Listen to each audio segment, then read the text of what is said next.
Mahal niya nang may panibugho ang Espiritong pinatitira niya sa atin. Ngunit, nagkakaloob siya ng lalong malaking biyaya sapagkat sinasabi, sinusupil ng Diyos ang mga palalo, ngunit nagkakaloob ng biyaya sa mga mabababang loob. Pasakop nga kayo sa Diyos, labanan ang demonyo, at lalayaan niya kayo. Magsilapit kayo sa Diyos at lalapitan niya kayo. Linisin ang inyong mga kamay, mga makasalanan, pakabanalin ang inyong mga puso, mga taong salawahan. Mamighati kayo at magsihibik at tumangis, ang inyong pagtawa ay gawing pagtangis at ang inyong galak ay gawing pag-iyak. Magpakumbaba sana kayo sa harap ng Panginoon at itatampok niya kayo. Buhay bang Ama? Sapagkat ang taong nasasaktan may mga kadahilanan. Kaya't ang taong nagmimithi ng kanyang gusto na hindi niya makuha-kuha at di niya makamtan, kung gagawin niya ang lahat ng kanya at ang pagkatao niya, ang pairalin niya, malamang na magkamali at magkasala siya nang dahil sa pagmimithi niyang kamtin ang gusto niya. Kaya naman, ang habilin at layunin ng Amang butihin, tanggapin niyo siya at kilalanin, paghariin sa kalooban at puso niyo ay kanyang hahawakan upang hindi kayo makadama ng di marapat na pandama at di manaig ang kalooban niyo bilang tao at mapaghari ay siya upang sa mithiin ninyo, pakaisipin ang lahat bago nyo mithiing matanggap. Sapagkat ang Ama ang siyang butihin sa lahat at ang kanyang tinatanggap na tunay at marapat yung kanyang mga anak na may kababaang loob. Ang may pandinig ay nakarinig. Nekkarameneyahanam, nekkarameneyahanam, nekkarameneyahanam. Kaya't mga galak kayo at magpuri tuwina kung ang kababaan ng loob ay tinanggap nyo na. Nekkarameneyahanam, nekkarameneyahanam, nekkarameneyahanam. Buhay ba ang Diyos? Buhay ba ang Diyos? Tapat ba ang Diyos? Kay buti ng Ama. Kay buti ng Ama, kay dakila niya, wagas at tapat ang pag-ibig. Aliw, magpakailan pa man, at kayang inakayo, minamahal, magnilay at magbulay, magtanto ng tuwiran. Diyos Ama ay pakinggan. Lahat ng araw ay tanging siya lamang, siyang sa inyo'y nakakaalam ng marapat ninyong kamtan. Sa Kanya kayo humiling na tuwiran, ituturo niya lahat ng paraan upang kayo ay magtamasang tunay.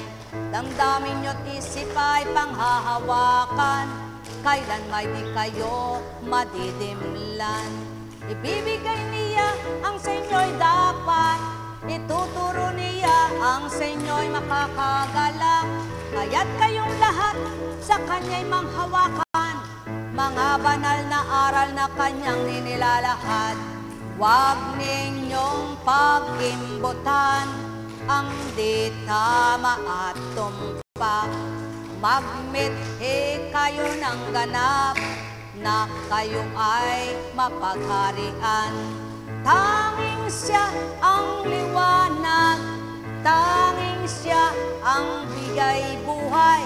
Binibigay niya sa lahat ng sandali, sa marapat niyang bahagi ng pangbuhay. Kaya't anuman ang pinagdaraanan, manalig kayong may Amang mapagmahal. Ipagkakaloob sa inyo ang dapat, kayo'y Kanyang aaliwing ganap. tuturuan ng tumpak at dapat. Sa buhay niyo'y kayo ay masisiyahan, makukontento at magaganap, ang tuwirang kayo'y magliwanag. Ang may pandinig ay nakarinig. Sumainyong kapayapaan, pagarian kayo ng tuwirang, malubos ang kasiyahan. Amay kamtin at sa inyo'y manahan.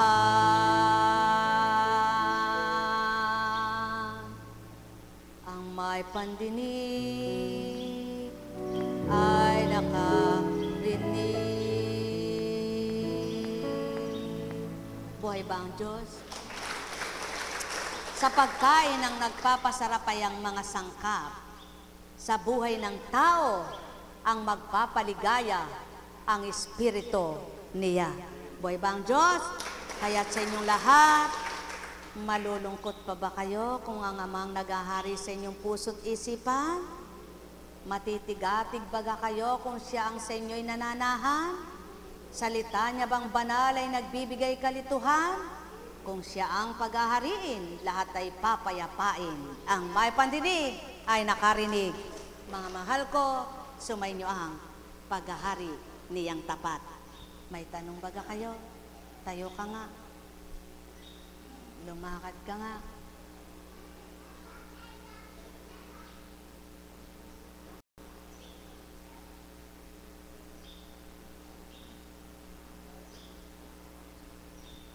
Kumusta yung paa mo?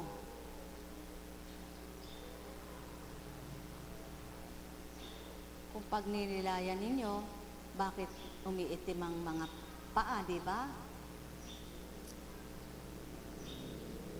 Nasubukan nyo na ba nabugbog? Tapos nagpasa? Nagkulong ang dugo? At pagkatapos, ay umuusad-usad na yan at nawawala na ang pangungulong ng dugo. Ibig sabihin, umandar na. Ganyan din yung mga namamatay na mga ugat na maliliit na hindi daluyan ng dugo at tubig, mga barado. Kaya pag nagkasugat ang mga ganyan, mahirap gumaling. Kaya hindi dapat nagkakasugat sapagkat hindi kayang paghilumin nung ugat. Mabilis gumaling ang sugat nang maayos ang mga ugat. Buhay ba ang Diyos? Marami ang lumalabas na sakit at marami din ang lumalabas na gamot. Ito ba yung nakokontrol ng tao?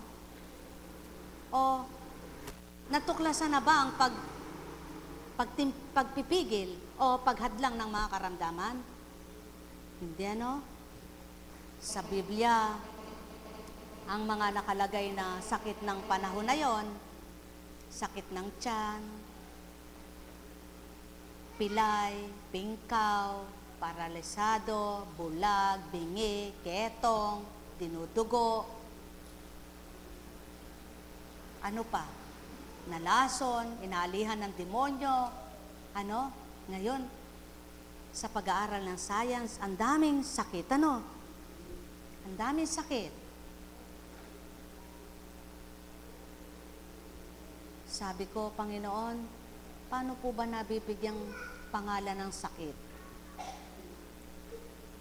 Nagkakaroon sila ng pag-aaral yan, ng pinag-aaralan kung paano bibigyang pangalan ng sakit. Nasabi ko nga, saan po yung nagmumula? Konstansya. Paano ang doktrina ay iba't iba sa bawat relihiyon, ganyan din mantasan ng mga doktor. May pinagmumulan sa kataasan at binababa ito. Totoo po yan? Totoo po ba yan?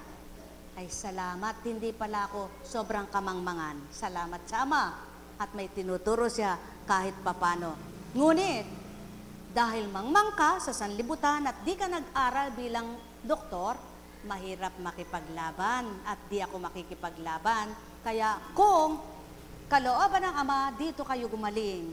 Salamat sa mga nagtitiwala at naniniwala, ngunit kailanman ay di ko kayo pipiliting maniwala. Buhay ba ang Diyos? Kundi, ang sasabihin ko sa inyo, magtiwala kayo at maniwala Diyos, na kung hindi sa Kanya, ay walang maglilingkod sa dakong ito. Aba, sino kaya ang mapalad na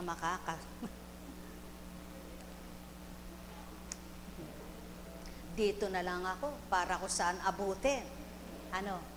Alam kong may... tingnan mo. Sabi ko na sa inyo, pag di ukuli, hindi bubukuli. Sinasalo na, tumilampun pa.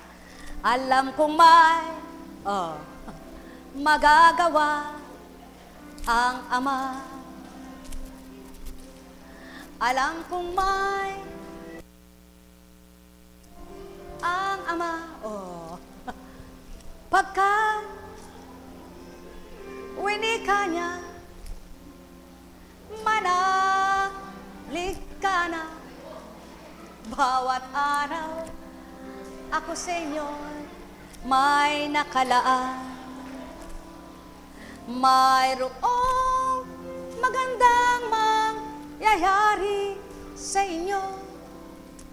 Aking mga minamahal. Mayroong magandang mangyayari sa inyo. Manali, umangkin at tanggapin. Bukol yan. Ikaw na lang mamigay. Alam kong may magagawa ang Ama. Alam kong may magagawa ang Ama. Pagka winika niya,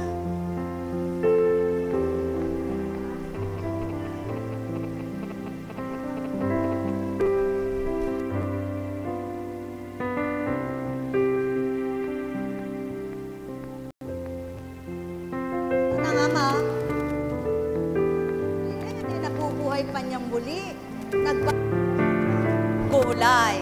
Buhay ba ang Diyos?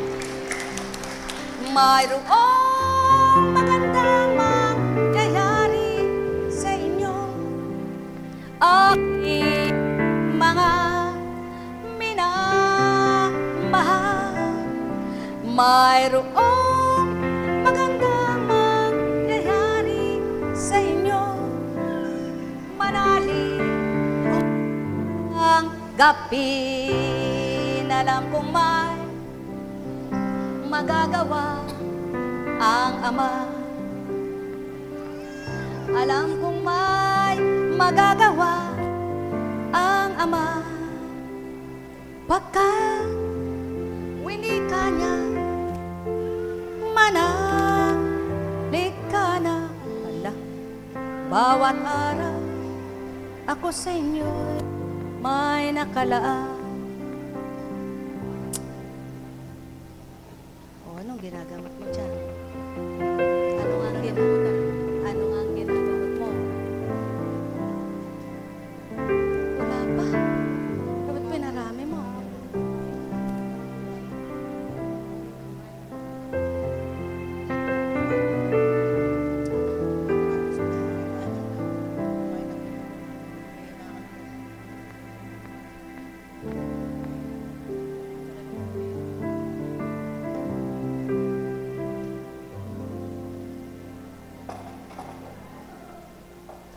Binili yung dinuguan.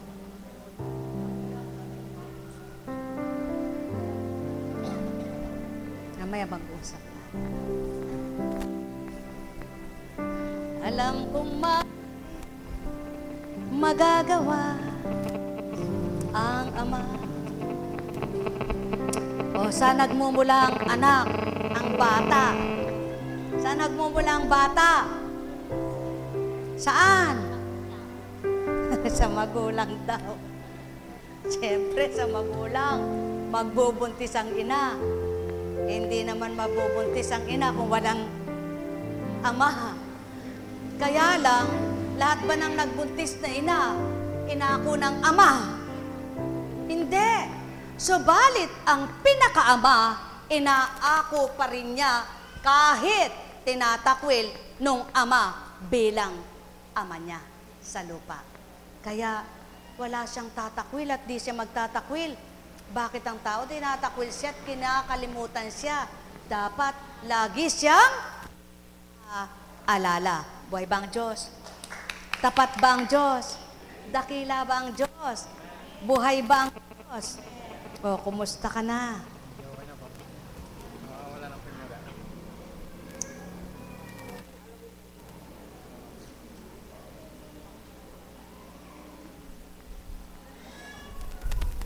Taas mo.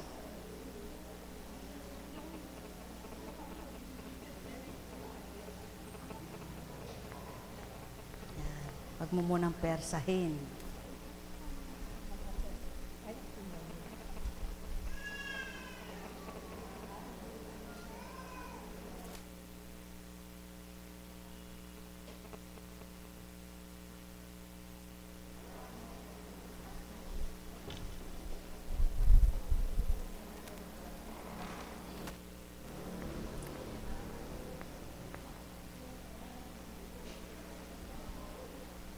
Tumayo ka nga.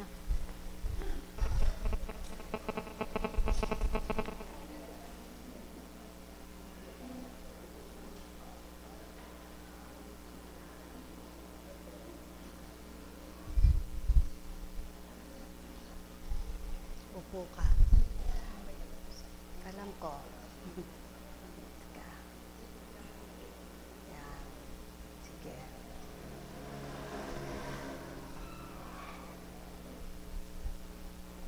Iba't ibang karamdaman, iba't ibang pinag-uukulan, iba't ibang pamamaraan, iba't iba ang kakamtan sa isang Diyos na pagmumulan, manalig ka na tuwiran. Buhay ba ang Diyos? Buhay ba ang Diyos?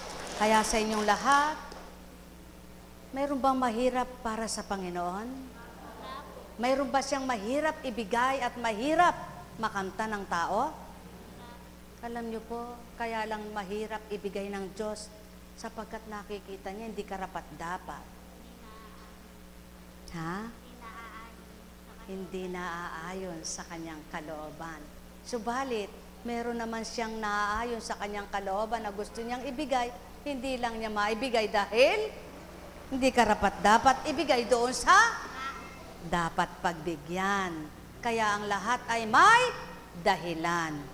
Kaya kung ano yung nangyayari, huwag niyong ikalulumbay, ikapagdaramdam, ikagagalit, at pagbubuntong hininga. Kundi, patuloy niyong mithiin na maramdaman siya, magpakababa, magsumamo, at sa kanya'y huwag magdaramdam. Buhay ba ang Diyos? Sapagkat lagi niyong tatandaan, kung dinanas niyo yung pagpapakasakit alang-alang sa inyong pananalig at pananampalataya, pag nakanta ninyo yung mga pagbibigay niya ng paglaya at tagumpay, ang sarap na masasabi nyo, Diyos ko, ganun lang pala kasimple. Salamat po at pinagtibay mo ang loob ko. Salamat po, pinayapa mong isip ko. Salamat po, at di mo ko pinabayaang magopo ng dalahin ko. Salamat po dahil mahal mo pala ako. Salamat po sa mga pinagdaanan ko. Lubos kong nakita kung paano ka kumilos sa buhay ko. Salamat po, Panginoon, Diyos ng katotohanan. Kung hindi naganap ito sa buhay ko, di ko mababatid. Ganyan pala ang kadakilaan mo. Tunay na makapangyarihan ka na kay buti mo pang taglay at pagmamahal ay di napaparam. Buhay ba nga, Ma? Kaya patuloy niyong mithiin na ang mga pinagdaraanan ninyo'y mapagtagumpayan sa piling ng kanyang Espiritong banal. Tatandaan ninyo, ang sabi nga, kung ang pintuan ay mahirap buksan, may pamamaraan. Kung ang hagdanan ay mahirap hakbangan, may pamamaraan. Kung ang daan ay mahirap tahakan, may pamamaraan.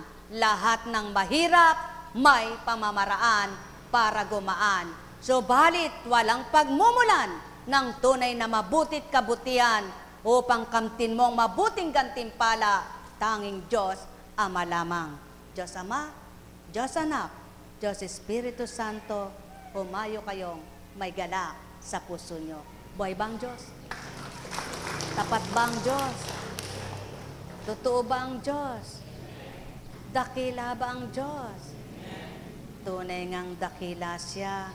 Kaya dapat, pag nagkakaedad ka na, hindi ka na laging naghahanap kung ano-ano. Ano po? Ano ang dapat hanapin na? Pag may edad na? Panginoon. Panginoon, kawan mo ako. Panginoon,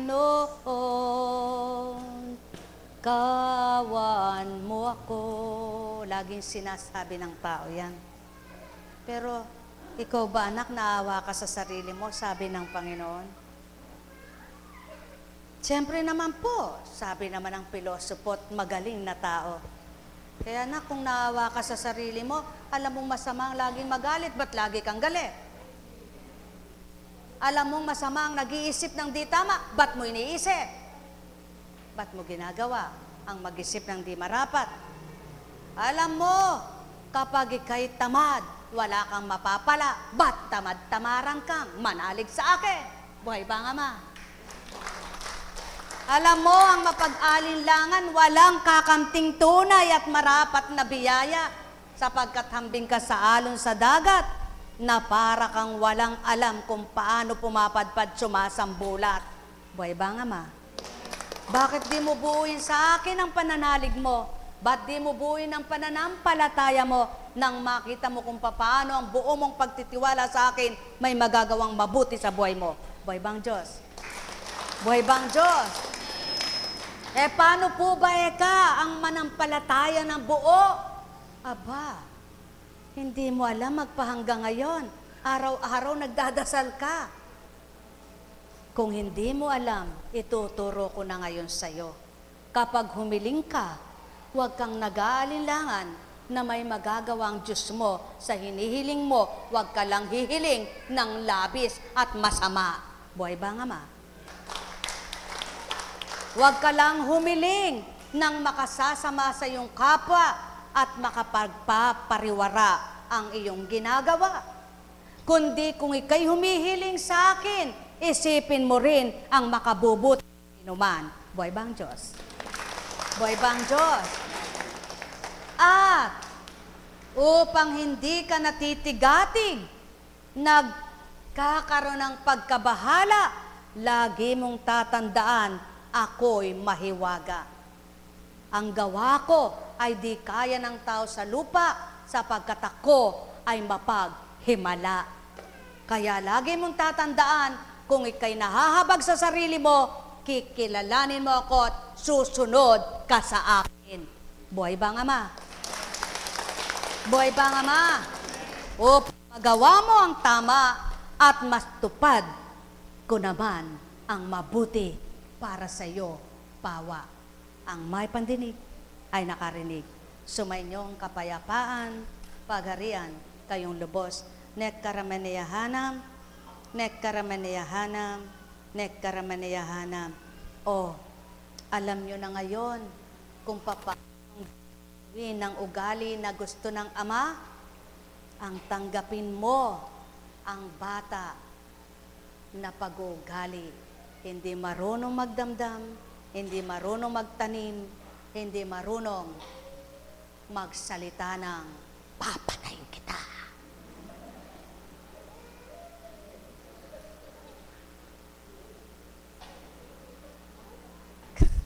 Kundi ang sasabihin, "O eto, Kende, kanina'y nagawan mo, umiiyak siya, nang tumahan sa pag-iyak, binibigyan ka pa. Buhay ba ang Ama? Buhay ba ang Ama?" At lagi mong tatandaan, ano man ang ginawa mo sa pinakahamak na tao, sa Diyos mo ginawa. Sapagkat walang hamak sa Kanya, lahat mahal niya. Buhay ba ang Ama? Tao lang ang mapanghamak, tao lang ang mapanghusga, ngunit ang Ama ang hahatol sa lahat. Kaya't ang Ama ang siyang dapat tingalain at ikaw naman ay magpakababa. Pagpalain kayo. Halina kayo, mga mahal ko.